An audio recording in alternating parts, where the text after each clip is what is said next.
साथियों, आपको पुस्तक आर्ट ऑफ लिविंग जीवन जीने की कला लेखक पंडित श्री राम शर्मा आचार्य भाग 2 यूनिट 15 द्वेष दुर्भाव से कोई लाभ नहीं।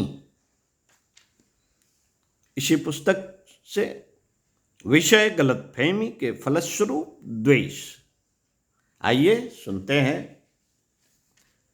साथियों, वैयक्तिक जीवन में घोर अशांति और समाज में भयंकर विक्षोभ उत्पन्न करने वाले इस दुष्ट द्वेष की जड़ खोजने पर ज्ञात होता है कि द्वेष का उद्गम गलतफहमी से होता है। ऐसी घटनाएं कम ही होती हैं जब किसी ने लोभवश किसी को सताया हो और उसके कारण द्वेष उत्पन्न हुआ हो। द्वेष का प्रधान कारण गलतफहमी होता है। साथियों, द्वेष का प्रधान कारण गलतफहमी होता है। गलतफहमी से होता है।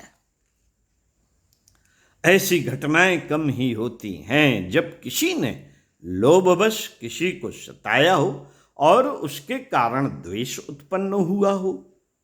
द्वेष का प्रधान कारण गलतफहमी होता है। आमतौर से हम उन सब को अपना शत्रु या विरोधी मान लेते हैं जो हमारे विचारों से सहमत नहीं होते, हमारी पसंदगी की गतिविधियां नहीं अपनाते। हर आदमी यह सोचता है, हर आदमी यह सोचता है कि बाकी सब लोग मेरी इच्छा अनुसार सोचें और करें। यह आकांक्षा बहुत ही गलत, अहंकारपूर्ण और नासमझी से भरी हुई है। अपनी समझ से हमारा सोचना और करना हमारे लिए ठीक हो सकता है, पर यह जरूरी नहीं कि बाकी सब लोग भी उसी को ठीक समझें जिसे हम पसंद करते हैं। रुचि, भिन्नता और विचार साम्य इस संसार की शोभा और विचित्रता है। यदि नैतिक आदर्शों पर हम सब सहमत हों, साथियों, यदि नैतिक आदर्शों पर हम सब सहमत हों, तो फिर बाहरी साधारण रुचि भिन्नताएं हमारे प्रेम भाव में बाधक ना होनी चाहिए। हर आदमी की अपनी मनोभूमि, रुचि, भावना और परिस्थिति होती है। वह उसी आधार पर सोचता, चाहता और करता है।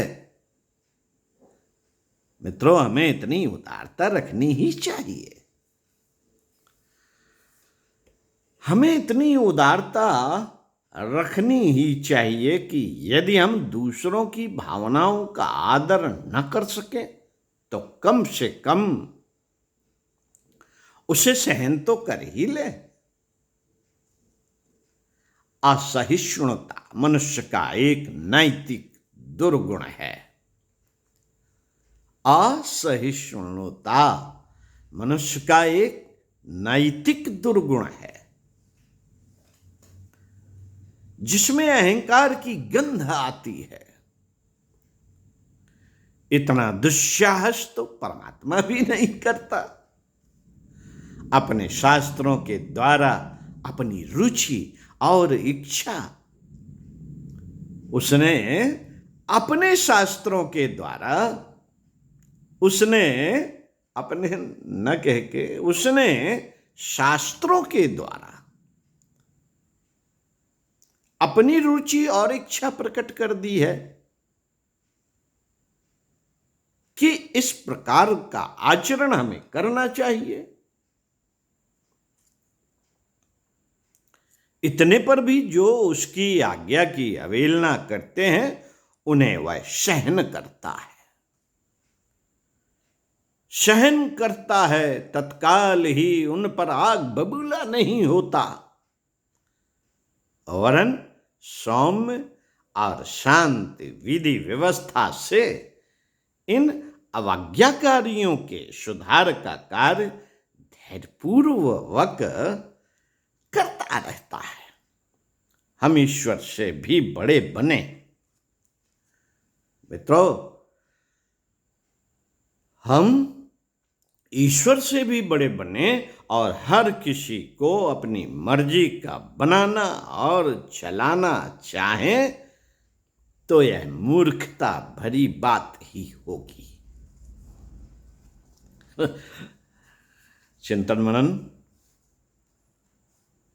का विषय। चलिए अगले वीडियो में हम इसी क्रम में, इसी पुस्तक के क्रम से सहिष्णुता और सह अस्तित्व को मान्यता दें के बारे में पढ़कर सुनाएंगे। सुनते रहिए कुछ अच्छा और पढ़ते रहिए कुछ अच्छा। ओम शांति।